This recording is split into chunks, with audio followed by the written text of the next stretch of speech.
Unit 7, OCD, the obsessive disorder that can't be ignored. May 12th.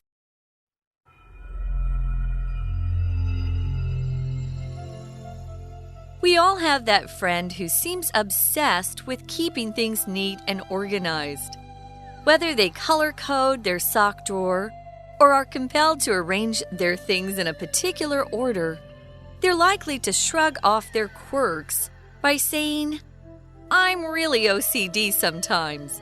But do such habits qualify as symptoms of an actual disorder? Contrary to how it's often talked about, OCD, or obsessive-compulsive disorder, doesn't just involve a preference for keeping things orderly. It's characterized by uncontrollable and unwanted thoughts, known as obsessions, and the persistent urge to perform repetitive acts, known as compulsions.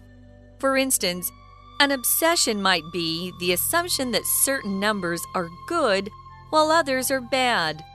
Meanwhile, a compulsion could be expressed as a sufferer feeling an excessive need to wash their hands a specific number of times after touching something they deem unclean. While the scope of these obsessions and compulsions can vary, they typically manifest themselves in at least one of four core behaviors. The first is when a sufferer constantly checks items, such as locks, ovens, light switches, or something else. The second is a fear of contamination, usually linked to compulsive cleaning, while the third is a need to arrange things in particular ways, often symmetrically.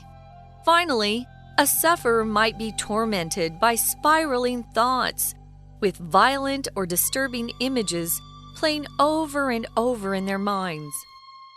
Though people with this anxiety disorder can usually recognize how bizarre these rituals are, they are overwhelmed by a sense that they're powerless to break free of the cycle.